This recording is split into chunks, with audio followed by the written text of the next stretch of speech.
Well, there you have it, the second nominee who spent close to 50 minutes there, took numerous questions and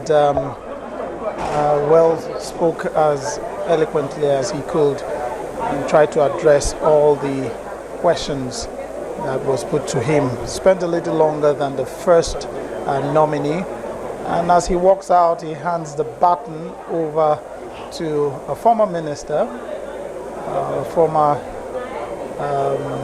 a chieftain of the APC, now a ministerial nominee, Chief Audu Ogbeh. He makes his way slowly down to take his place and to face the Senate and to the screen.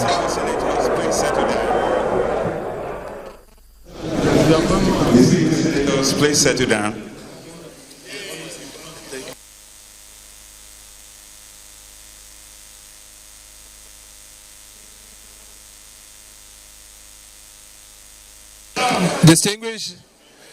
Distinguished colleagues, the ministerial nominee, I can see, is well known to all members of this red chamber.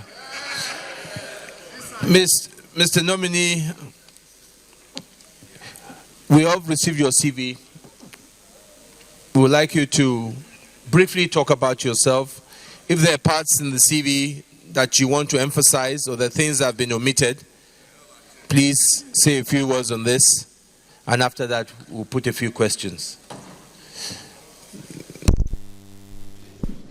Your Excellency, the distinguished Senate President, Your Excellency, the distinguished Deputy Senate President, Your Excellency, the Leader of the House, distinguished Senators of the Federal Republic, it is a pleasure and a privilege to be standing before you this afternoon.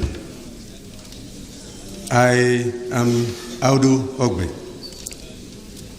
a farmer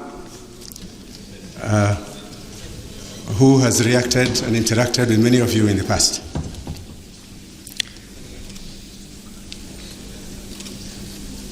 Some of the issues which are of very great concern to me, and they have remained so for a while, are the problems confronting this country today in the sectors of the economy and education. While we were,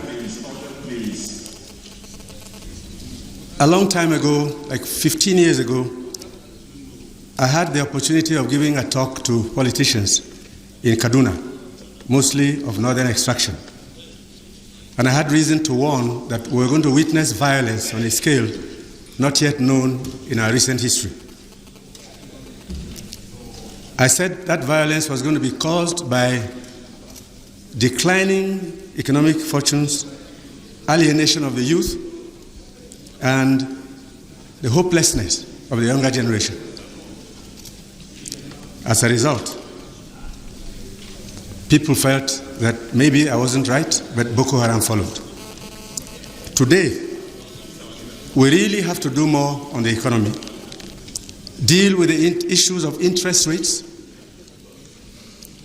the issue of the status of our universities, in which most of them have become now intellectual ghettos because the hostels are so poor that in rooms where I stayed alone, you now have 9 undergraduates.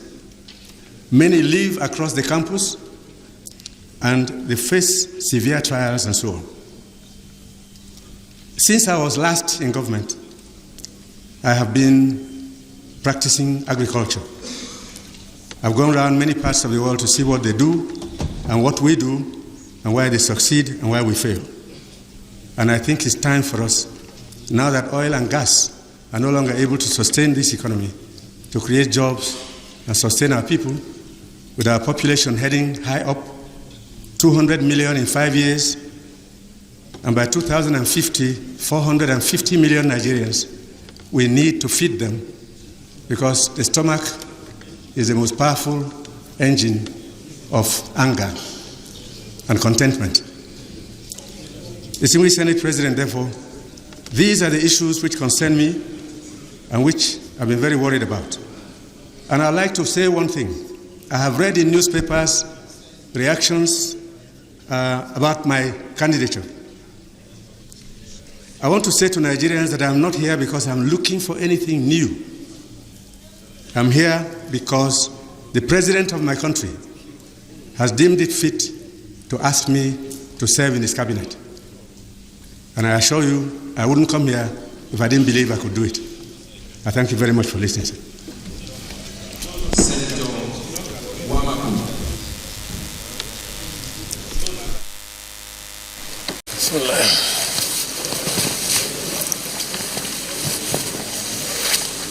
Mr. Senate President, my colleagues, my names are Aliyu Magatakarda Wamaku. I'm representing Pt.2 North Central Constituency of the State of Nigeria.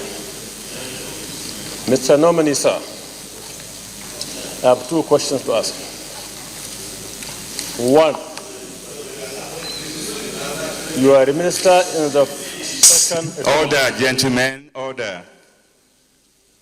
You are the minister in the Second Republic and a chief minister for that matter.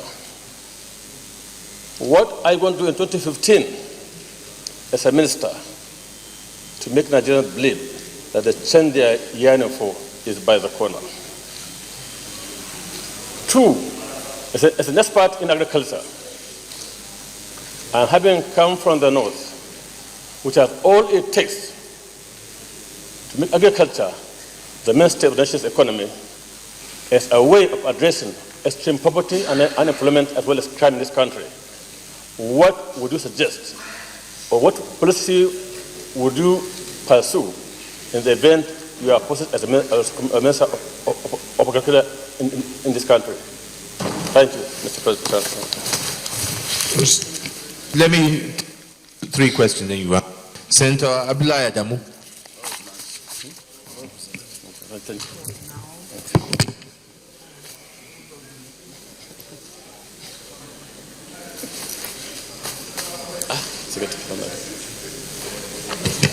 Senatorial District.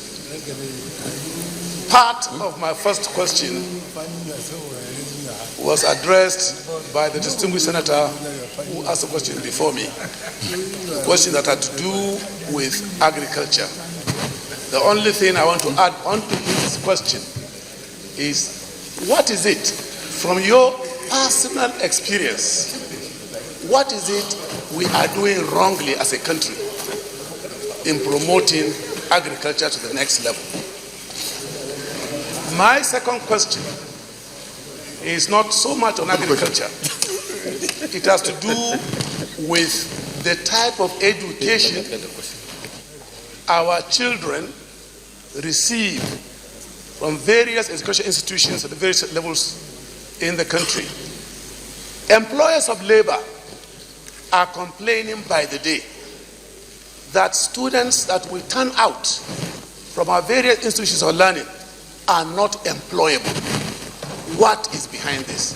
And how can you advise the Federal Executive Council, once you are screened and you are passed as an honorable minister in the Federal Executive Council, what is it we can do to improve on the education we give and make such education employable education?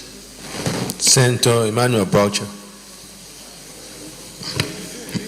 No, I did. Thank you, Mr. President. I remain Emmanuel Boucher, represent Taraba South. Ordinarily, I would have requested that our elder statesman should take a bow, but Nigerians will want to know from his vast wealth of experience in the agricultural sector. Just a very quick question. My chairman, the agri sector is chairman. Today, once a chairman is always a chairman. No, you can leave the party for a better one.